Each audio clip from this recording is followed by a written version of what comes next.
Bonjour.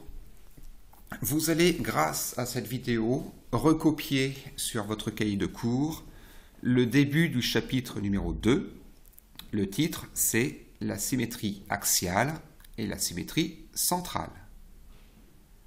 Vous allez donc recopier ce qui est affiché, parfois compléter, ou coller aux emplacements adéquats les figures que je vous ai données vendredi.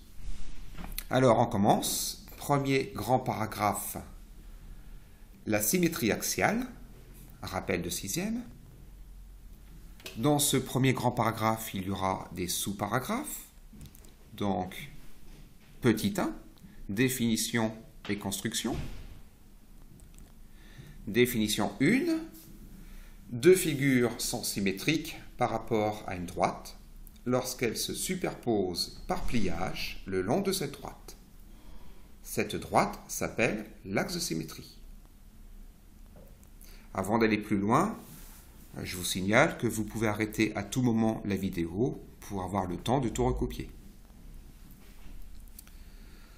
Après cette définition, vous allez découper et coller sur votre cahier les illustrations.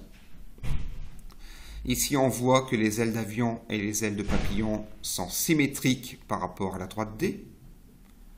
Les oiseaux sont également symétriques par rapport à la droite rouge. Vous collez ensuite la figure suivante.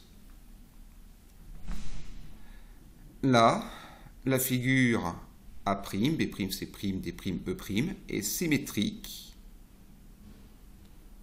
de la figure A, B, C, D, E par rapport à la droite D. Les deux figures sont symétriques par rapport à la droite D. On peut remarquer qu'en traçant le segment A', la droite D coupe ce segment perpendiculairement et en son milieu. Il en est de même si on trace le segment B', la droite D coupe ce segment perpendiculairement et en son milieu. Ceci est pareil pour les segments C', D', E'. On dit que A' est le symétrique de A par rapport à la droite D. Étape suivante, vous collez cette figure à la suite et vous construisez le symétrique de la figure par rapport à la droite delta. J'ai commencé la construction grâce au carreau. Je trace le segment suivant et ça me donne le point. Je vais procéder point par point. Là, j'ai commencé par le haut de la main. Je vais faire pareil pour les autres points. Voilà. Je vais faire le tour de la figure de la même manière. J'y vais point par point. Voilà. Voilà.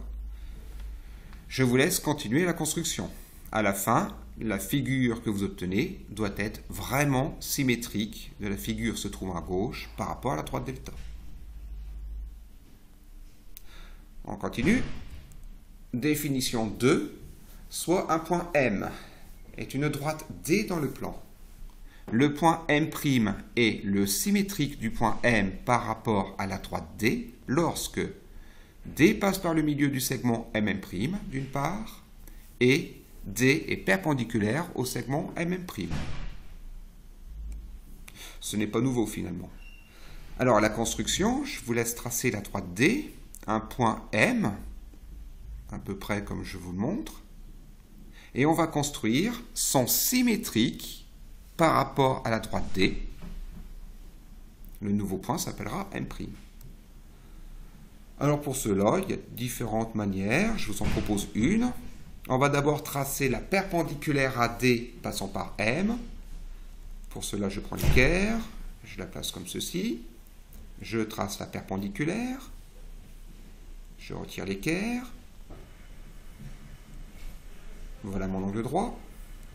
Et ensuite, je vais reporter la longueur entre l'intersection ici et M. Voilà, je reporte comme ceci, de l'autre côté de la droite. Je le fais avec le compas. Ça me donne un point que je vais appeler M'. J'ai bien tracé le symétrique de M par rapport à la droite D. Ce point s'appelle M'. D est l'axe de symétrie du segment M'. Elle passe par le milieu et perpendiculairement à ce segment.